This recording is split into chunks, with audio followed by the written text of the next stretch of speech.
안녕하세요. 저는 올해 30대 후반이 된 여자입니다. 제가 여기에 올라오는 사연들을 자주 들으면서 놀라곤 하는데요. 저도 여러분들 못지않게 재작년 이맘때쯤에 놀라운 일을 겪게 되었습니다. 정말 생각지도 못한 일들이 저희 가족에게 일어났거든요. 저희 가족이 이 일로 인해서 정말 많이 바뀌었습니다. 저의 이야기를 하기 위해서는 몇 년 전으로 거슬러 가야 해요. 저희 집은 부모님과 저, 그리고 남동생이 있습니다. 저와 남동생이 이제 30대가 넘어서 결혼 적령기가 되었죠. 둘 다 괜찮은 직업을 가지고 있었고 돈도 어느 정도 모아두었기에 결혼만 하면 되었습니다. 가족들이 다 같이 명절 때 모이면 저희의 결혼 이야기밖에 안 하시더라고요. 얼른 손주가 보고 싶다느니 예비 사위는 이랬으면 좋겠다느니 하면서 벌써 사위감 며느리감을 고르고 계셨죠. 저와 동생은 어른들이 그런 말을 하면 가시방석에 앉은 것처럼 아무 말도 하지 못했습니다.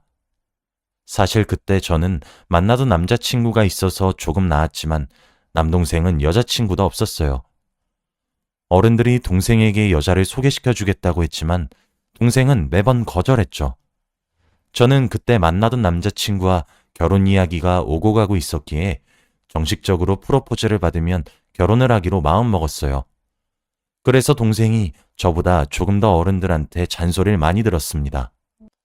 근데 친척 어른들은 동생에게 잔소리를 많이 했지만 저와 부모님은 동생에게 잔소리를 전혀 하지 않았어요. 왜냐하면 동생의 과거를 알고 있는 사람은 저희 가족들 뿐이었거든요. 예전에 20대 후반에 사실은 동생이 실연의 아픔을 한 번 겪고 그 뒤로 사람을 사귀지 않고 있습니다. 그때 어느 정도로 힘들었냐면 경찰이 저희 집을 예의주시할 정도였거든요. 매번 저희 집에 경찰 신고도 많이 들어오고 사건 사고도 많이 일어나니까 경찰관들이 개인적으로 오늘은 우리 집에 무슨 일이 없는지 연락도 오고 저희 집 앞에 자주 지나가기도 하면서 자주 관찰했습니다. 얼마나 심했는지 예상이 가시나요? 동생이 집에서 뛰어내리려고도 했고 혀를 깨문 적도 있습니다. 그런데 이건 시작에 불과해요. 학교에 가서 친구들의 귀중품들을 훔치기도 하고 한 번은 갑자기 집에서 엉걸친 채로 집을 뛰쳐나간 적이 있습니다. 그리고 동네방네 소리를 지르고 뛰어다녔죠. 그 일이 있고 나서 동네 사람들이 저희 집 이야기를 하면 그 동네 뛰어다니는 애 사는 집? 이라고 할 정도였어요. 그런 일이 한두 번이 아닙니다. 동생은 상대가 너무 보고 싶고 그립다면서 어떻게든 마음 정리를 하려고 그렇게 했다고 해요. 그렇게 뛰어다니면 그 순간만큼은 그 사람이 생각이 안 난다고 하면서 말이죠. 이렇게 난리를 치는데 부모님이 가만히 있을 리가 있나요? 경찰관들이 매일같이 집을 들락날락거리고 구급차도 항상 올 뿐더러 동네 사람들의 민원도 쏟아지니까 가족인 저희들이 더 정신병 걸릴 것 같더라고요. 동생한테 그만하라고 화도 내고 달래기도 했지만 전혀 나아지지 않았고 저희들이 동생한테 이별을 고한 사람을 찾아가 보려고도 했지만 동생은 그 사람의 정체를 꽁꽁 숨겼어요. 한번 몰래 알아내보려고 했다가 동생이 더 큰 사고를 치는 바람에 알아내지도 못했습니다. 아무튼 이런 일이 반복되니까 가족들은 동생을 정신병원에 보내버렸어요. 거기서 갇힌 채로 치료받고 있는 동생을 보니까 가슴이 미어지는 거 있죠. 너무 고통스러워하고 하루 종일 울면서 제발 내보내달라고 싹싹 비는데 부모님이 그 모습을 보고 더 우셨습니다. 자식을 그렇게 가둬놓고 힘들게 하니까 자신들 마음이 더 찢어진다고 하면서 말이죠. 결국 저희 집은 서울에서 시골로 이사를 왔고 사람들이 많이 없는 곳에서 살게 되었어요. 그리고 동네 작은 정신병원에서 상담 치료를 받으니까 확실히 효과가 있더라고요. 시간이 약이라는 말이 괜히 있는 게 아니라는 것을 그때 깨달았습니다. 동생은 점점 원래대로 돌아왔고 1년 뒤 완전 새 사람이 되었죠. 예전에 사고만 치던 동생은 없어졌습니다. 이런 일이 있고 나서 동생은 한 번도 사람을 만난 적이 없어요. 누구를 만나고 있다고 말을 한 적이 없기도 하고 티도 안 납니다. 저희 가족들은 또 누구를 만나고 실연을 당하면 과거의 일들이 다시 일어날까봐 동생한테 누구를 만나라고 하지 않았어요. 그래서 지금의 결혼 적령기가 될 때까지도 결혼 이야기를 꺼내지 않았습니다. 그런데 이 일은 저희 가족만 알지 친척들은 몰라요. 그래서 동생한테 매번 결혼 잔소리를 하면서 닥달합니다. 아무튼 동생의 그런 아픈 상처가 있고 나서는 저희 가족은 솔직히 동생이 결혼한다는 건 기대하지도 않았어요. 가족들은 이미 며느리 보는 건 기대도 하지 않았죠. 그래서 다들 저만 바라보고 있었습니다. 그런데 어느 날 동생이 엄청난 소식을 들고 집에 왔어요. 저와 부모님은 동생의 말을 듣고 눈이 휘둥그레져서 아무 말도 나오지 않았죠. 바로 동생이 결혼할 사람이 생겼다는 거였습니다. 누군가를 만난다고 말을 한 적이 없었고 티도 낸 적이 없는 동생이에요. 그런데 갑자기 뜬금없이 결혼을 한다고 하니까 저희는 놀랄 수밖에 없었죠. 며느리 볼 기대조차 하지 않았던 부모님들은 너무 놀라셨고 그리고 얼마 지나지 않아 무척 기뻐하셨습니다. 경사가 났다면서 드디어 고생 끝에 낙이 온다고 했죠. 부모님은 예비 며느리의 얼굴을 본 적도 없고 이야기를 들은 적도 없지만 바로 결혼을 승낙하셨어요. 그만큼 간절하셨고 기뻐하셨습니다. 그리고 저도 동생이 드디어 아픔을 딛고 일어나서 누군가를 만난다고 하니까 기분이 좋더라고요. 얼마 지나지 않아서 동생이 결혼을 하겠다는 여자를 처음 보게 되었어요. 얼굴도 수수하고 예의도 바른 것이 저희 집안과 딱 잘 어울리는 겁니다. 부모님도 너무 좋아하셨고 당장이라도 결혼을 하라면서 난리였어요. 저한테도 친절했고 부모님한테는 아주 착한 며느리였습니다. 동생과 만난 지는 얼마 안 되었다고 했지만 둘이 처음 볼 때부터 결혼을 할 것 같다는 신호가 왔대요. 머리에서 종이 울린다고 하죠. 동생과 올케는 둘 다 머릿속에서 종이 울렸다고 합니다. 둘이서 서로가 운명이라고 했고 동생과 올케의 화기애애한 모습을 보니까 이제 조금 안심이 되더라고요. 동생 혼자서 세상을 살아가는 게 많이 걱정이 되었는데 올케처럼 착한 아내가 옆에서 도와준다고 생각하니까 마음이 너무 편안해졌습니다. 동생이 결혼식을 먼저 올렸고 성공적으로 결혼식은 끝났습니다. 그리고 아주 예쁜 부부가 탄생되었죠. 둘 다 금술도 좋아 보이고 서로를 아껴주는 모습이 아주 부러웠습니다. 동생은 올케를 따라 서울로 신혼집을 구했고 시골인 본가에서는 부모님과 저만 살았어요. 동생이 결혼을 하고 집을 나가니까 저도 결혼을 하고 싶더라고요. 그때 만나던 남자친구도 제 동생의 결혼식장에 왔었는데 결혼식 모습을 보고 저에게 얼른 결혼하자고 했고 얼마 지나지 않아 저는 프로포즈를 받을 수 있었습니다. 저는 남자친구와 오래 만난 사이였기 때문에 부모님과도 이미 아는 사이였어요. 그래서 결혼 허락을 받는 건 쉬웠고 동생의 결혼식이 얼마 지나지 않아 저도 결혼 준비를 차차 하기 시작했죠. 동생은 남자친구와 정식적으로 만난 적이 없어서 결혼 전에 인사를 시켜야겠다고 생각하고 있었습니다. 그리고 저의 예비 신랑을 동생에게 정식적으로 소개를 시켜주기로 했죠. 이제 한 가족이 될 사이니까 미리 친해지면 좋겠다고 생각을 했거든요. 저와 예비 신랑, 그리고 동생의 부부까지 총 4명이서 술자리를 가지게 되었습니다. 원래 남동생들은 자신의 누나와 결혼할 사람에게 경계를 한다고 하잖아요. 그래서 제 남자친구가 제 동생에게 잘못 보일까봐 굉장히 긴장을 하고 갔어요. 예비 처남한테 잘 보이면 어떡하지? 나 싫어하시면 어떡해? 라고 하면서 발을 동동 굴렸죠. 먼저 술집에 와 있던 동생 부부에게 처음으로 저의 예비 남편을 소개시켜 주었습니다. 그런데 동생은 제 남자친구를 보자마자 너무 좋아하는 거 있죠? 저한테 이런 남자는 어디서 데리고 왔냐면서 이것저것 물어보기 시작했습니다. 저는 쳐다보지도 않고 제 예비 신랑한테 어디서 사는지, 나이는 몇 살인지, 무슨 직업을 가지고 있는지 등등 앉아서 심호흡을 할 시간도 주지 않고 물어보더라고요. 예비 신랑은 그래도 그렇게 질문 공세를 해주니까 많이 마음이 편해진 것 같았습니다. 그리고 술을 먹으면서 점점 분위기가 무르익더라고요. 다들 눈이 점점 풀려갔고 말도 어눌해지기 시작했었습니다. 동생은 계속해서 난 우리 매형 벌써부터 마음에 들어 라고 계속 말을 했고 아예 자리도 저와 바꿔서 제 남자친구 옆에 앉았죠. 다행히도 저와 결혼할 사람을 좋아해 주어서 다행이라고 생각했습니다. 동생이 제 남자친구와 이야기하면서 놀고 있으니까 저도 올케와 많이 대화를 하게 되었어요. 원래 결혼 전에 시답지 않은 연락만 몇 번 주고받았는데 이렇게 술자리까지 같이 하니까 진심으로 친해지는 기분이더라고요. 그동안 궁금했던 이야기들을 많이 하니까 저도 그 술자리에서 올케와 많이 친해졌습니다. 정말 이 술자리를 만들기 잘했다는 생각이 들었죠. 그리고 다들 술에 취하고 분위기가 무르익다 보니까 술게임을 하자고 하더라고요. 올케가 먼저 제안을 했고 첫 판에 왕이 되기로 했습니다.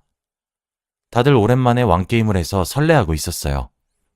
그런데 올케가 요구하는 것이 많이 당황스럽더라고요. 숫자를 말하더니 그 두 사람에서 면사리 한 가닥을 양쪽에서 먹으면서 점점 가까워지기, 이런 거였습니다. 그런데 그것이 걸린 사람이 바로 남동생과 제 예비 남편이었어요. 예비 남편은 당황스러워했지만 동생은 매형이랑 친해질 수 있겠다며 좋아하더라고요. 그리고 얼마 지나지 않아 제 예비 남편은 면발을 끊으려고 했는데 남동생이 저돌적으로 직진했습니다. 솔직히 보면서 많이 놀라긴 했지만 그래도 올케와 제 예비 남편이 걸리지 않은 게 천만다행이라고 생각했죠.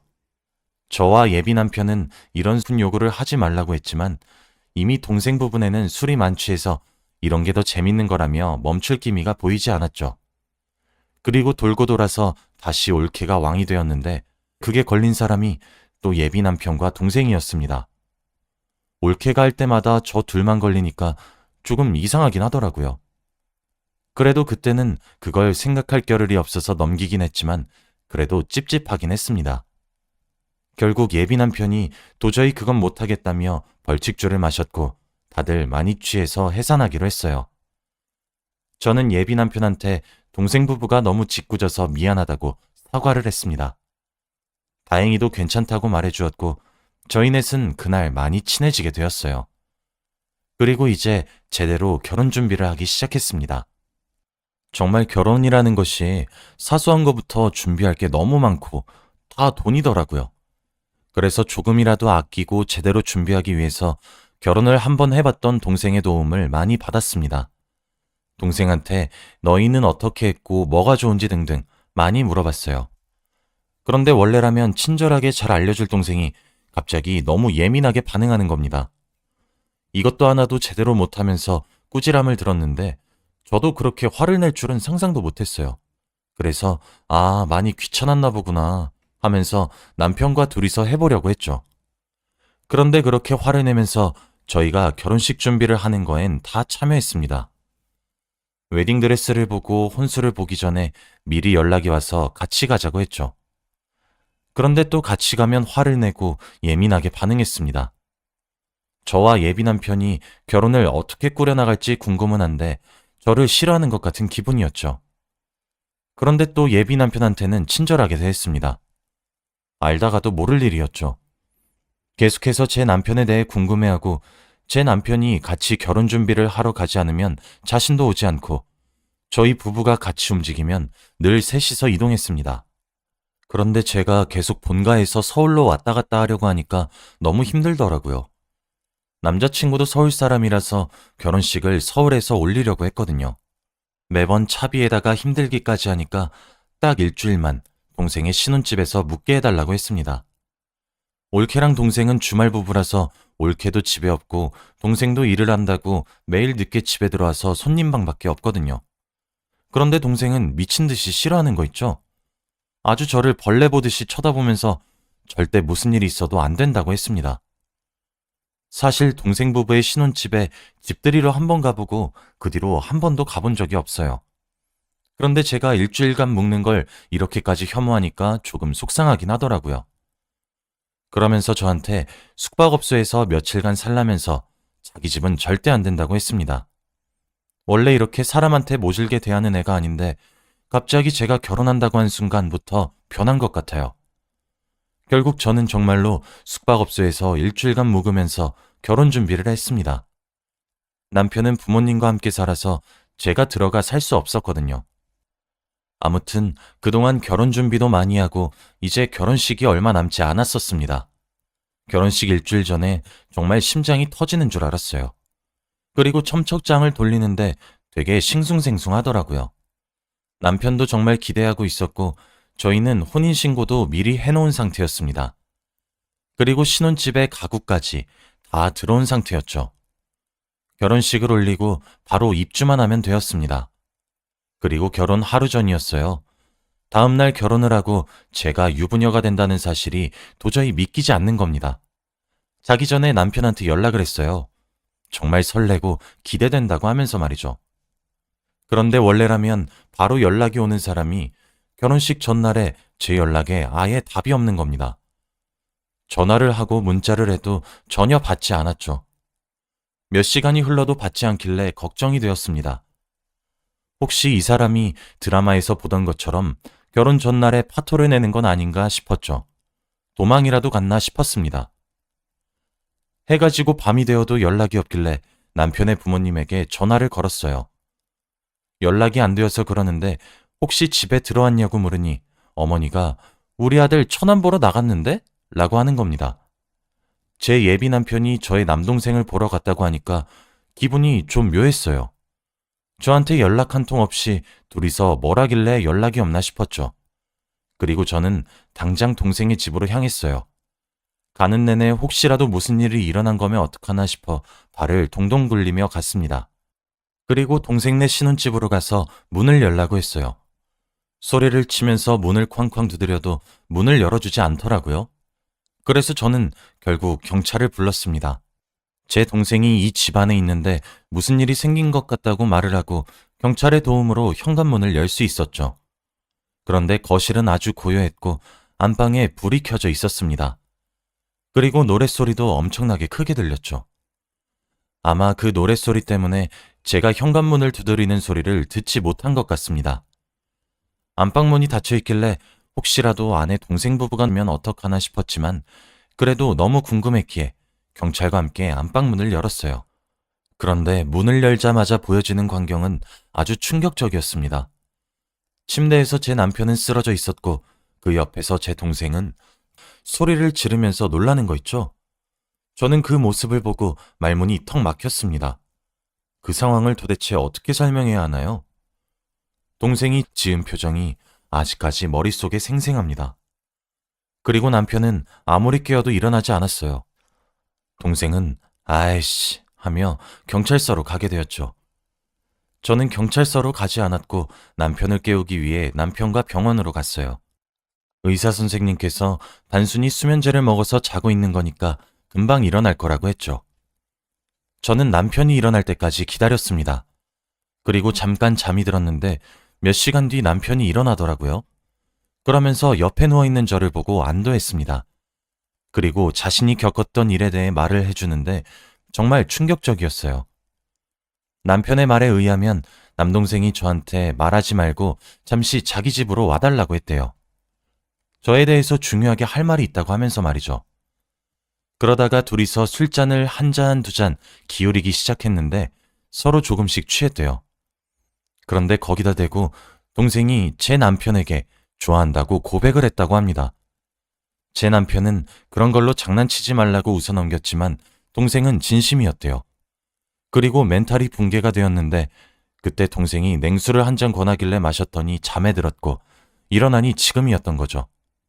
아마 그 물에 수면제를 탄 것이 아닌가 싶었습니다.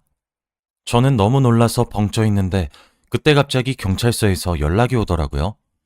지금 당장 경찰서로 와야 할 것 같다고 하면서 말이죠. 저와 남편은 경찰서로 택시를 타고 달려갔고 거기서 조사를 받고 있는 동생을 보았습니다. 그런데 경찰서에서 동생은 충격적인 말을 하더라고요. 동생은 동성애자라고 합니다. 그런데 더 충격적인 건 동생과 결혼한 올케도 동성애자래요. 그 말을 듣고 도저히 이해가 되지 않아서 멍 때리고 있었습니다. 그런데 경찰의 말에 의하면 둘이서 일부러 결혼을 했다고 해요.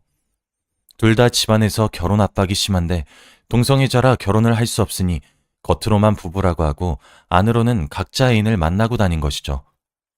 경찰들도 이런 경우는 처음이라고 합니다. 위장 결혼을 해서 가족들을 속이다뇨. 그리고 옛날에 자해를 하면서 그렇게 힘들어했던 시련의 아픔도 바로 남자에게 차인 거래요.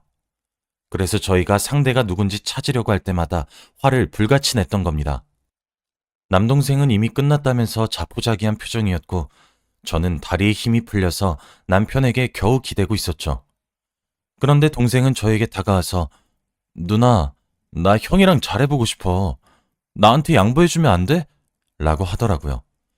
제 남편이 마음에 들어서 지금까지 이렇게 행동한 거였습니다.